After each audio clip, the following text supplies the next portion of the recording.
is back, and Curtis, James are with me, but we are going to quiz Curtis on something special that he saw today. I think it was called the Huracan STO. That's right. Right into it straight away. Oh, mate, there's no mucking around. No, there's not. Yeah, I was lucky enough today to attend, so it was probably about a week ago by the time this video goes out, a launch event at Lamborghini Melbourne for the new flagship Huracan STO. Beautiful. First of all, what does it stand for? He's Italian. Hey, come on. Oh, Jesus. It's a Super Trofeo Omologata. That's it. Last time I had a If you want a crack at translation, explaining. can't give it to you, No. but Julian can at some stage. No, well, what I was told was that Lamborghini have a tendency of making up their own words just to suit what they're doing, so there's a fair chance it might not even translate. Yeah, look, you're probably onto something there. Well, the Google machine did say road legal race car, and I think STO sounds a bit better than RLR. Yes. Just saying, just putting it out there. But what are your thoughts? Well, I mean, it's a very impressive car. It's claimed to be a race car made for the road rather than a lot of other race editions. It'll be a road car that, you know, they might make for the track with a couple of extra things. But the way this thing looked is it's full race car. I want to ask you, is it only in rear-wheel drive? Because that is the most wild on the planet if it is rear-wheel drive only. I don't know about only. Because I was I don't reading, know I that think I heard only. about it, rear-wheel drive. Yeah. Well, look, the whole concept is based on the Huracan. Performante. No, the Evo. Yeah, but it's the G. I think it's called the G3. Yeah. The V3. I think it's G, I think it's the Evo G3 or something like which that. is the one that they've been racing in the Right. States. So they've been picking up a whole lot of race wins, and they've won 3 in a row of the 24-hour Daytona. I think. Is there a 24-hour Daytona race? Could have been on late. If it was a recent race, it would have been Daytona because I know the Supercross was there last week. So yeah, all of this has been building to what is now the top of the Huracan range, and will probably be the last Huracan variant that gets released. You'd have to imagine. But yeah, its flagship colours. We'll throw up some photos, but it's got a really light blue, like A duck egg. Sure, I was going to say aqua. Oh, Kind of blue, maybe. Yeah. With I don't know what duck egg is. Yeah. And then some burnt orange, some black thrown in there. The rims are black, the brake calipers are orange. And it's majority carbon fibre, so it's painted carbon fibre. And a lot of it is carbon fibre. Yeah. So it's 43 kilograms lighter than the Performante. Right. Jeez. I've got written down some actual brochure notes, but one that I wanted to bring up, and it's a little bit probably overlooked if you're looking into it. It's got a 41 to 59 ratio from the front to the rear.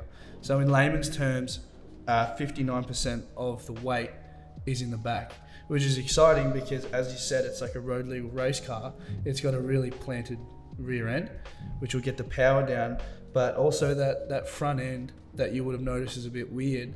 It was 53% greater downforce in the Performante and 37% better airflow. So it's a real track car. It's not really And that front end is all one piece. right. So like the bonnet lifts. So you lift your front guards up as well. It Wow. all comes up, and there's no, we'll call it boot space at the front, because obviously it's an engine at the rear, but boot space at the front is just big enough to put a helmet, That's a it. racing helmet. Yeah. That's how they should be, in my opinion. If It's you're all buying a that Lambo, gets. that's all you should get. Inside the car, it's full harness. Yep. It's Yeah. not a seatbelt. It's got roll cages. It's Wow. got fire extinguishers. It's set up for the track. That's nuts. The big rear wing and the shark fins on the back are all the downforce, and they've all obviously got purposes. Yeah. But they just also look So it's like just slap a number on insane. it and take it to a race, basically. Yeah. Off the show floor. So 0 to 100 is 3 seconds. Right. Yep. So it's just a little bit slower than the Aventador. Yes. 0 to 100. Obviously Yes. not past that. Yeah. And I think 200 was 9 seconds. I think it was. claimed? Yeah, I think it was 9. Yeah. Wow. Oh, the braking. It'll stop from 100 down to 0. Guess how many meters? No, go on. 30? 30. All right, 200 to 0, Yeah, go on. 110 meters. Jesus. So That's a it's safe car. like Perfect for school zones. it is. It is completely for the track. Yep. It is. Yeah, you track could drive it probably on the road, but That's you're not. insane. Yeah, it's That braking force would feel like it's ripping your spine out. it definitely sounds pretty incredible. Were there any deposits you got today? Well, I don't know about that. What I do know is apparently we're only getting 50 in Australia, Yep. so they're going to be very limited. As for how many of those 50 are already exhausted, I'm not sure, but it's going to be very limited. I think there's 100 performantes, so it's going to be even more limited than that. And classic Lamborghini, you can customize it. You can do all kinds of different colors, but the flagship is the.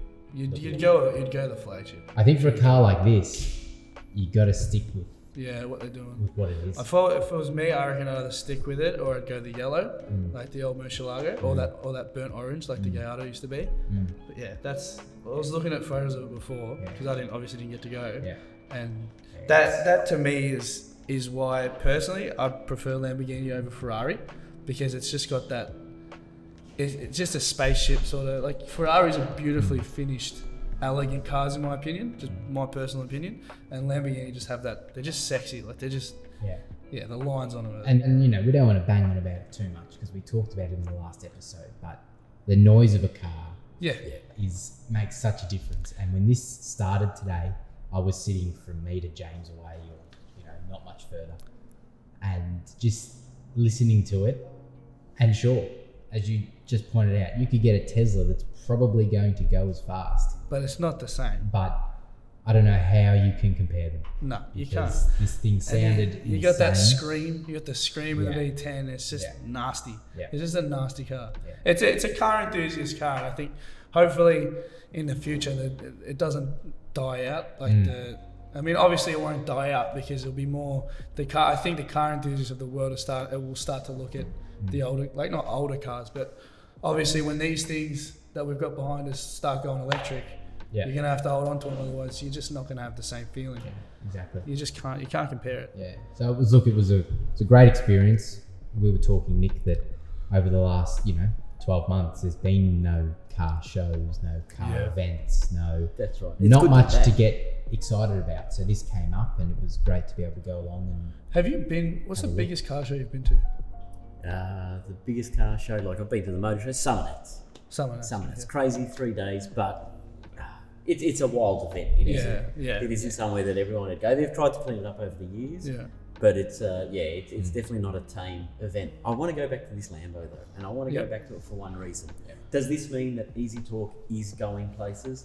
Does this mean that we have keys to the stable? Will we get to take something special out one day? wow. I think we can. I think we can. You'd like to hope so. Yep. I would. Yeah. We don't want to stay tuned. We don't want to give too much away, but we're hopeful of.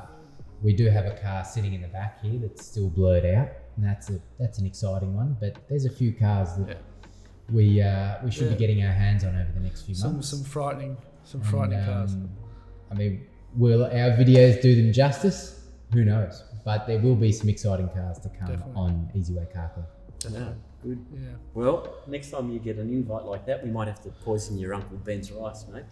And take your place. Yeah, I feel a bit cut. Well, no, it was really good. Yeah, it was. I've never been to something like that, so it was quite special. And just to see that car, it's with its, just to think of its potential on a track, and to be that close. I would like to see, because I can't think of many other cars that are that track focused, but also road legal, except for one, the GT3 RS Porsche. Yeah, that's very true. That's probably the only, I've been thinking just today, just since I left the Huracan event, that's probably the only one I can think that might come close to being so track focused, but also road legal. So it does have a passenger seat. It does have a passenger seat. seat. Harness for the passenger as well. Harness for the passenger seat. Yep. Nah, no harness. You just hold on. There's a Jesus man to hold on You know, I mean, if you're looking to shed those kilos, get rid of the passenger seat. Yeah, that's right. Yeah. They won't let me in the car then. I'm weighing it down. So, and yeah, obviously, it's you get in there and it's just you're riding. Cabin. You're on the. You may as well be on the radio. Seats weren't bad. Did you sit in it? Yes. Did it have a really low seat height? That's what I want to ask. Like you sit low and you look up. It was low, but one thing I will say, the seats actually weren't that uncomfortable. If you're doing 24 hours of racing it, you'd probably want it to be a little bit. Yeah, like I've sat in worse. Yeah. Because the reason I asked that is I did it wasn't really a defensive driving course with Audi, and they positioned your seats as you would in a race car. Yeah. And it is completely different to how you drive your regular car. Like you're really low, you're looking really high because you're told not to look anywhere near the front of the car. You want to look way ahead. Right. And I thought maybe it would be sitting pretty low as a Lambo. And it was just set at one height. I mean, you're not going to fiddle around. No, I didn't adjust the height, but look. Just the height, take the fuse out, grab the keys off, you go. Clearly, we're not endorsing stealing your what Nick does in his spare time. So Mate. He's dodgy. Look at him. Yeah, so it was really good. That's unreal. Yeah, it was great. Well, we'll try and get this one out as soon as we can. There's some exciting news, and that's about it for me. Catch us on our socials as always. Yep. Thank you for watching, and we'll see you soon. Absolutely. Yeah. Catch you later. Thanks, guys.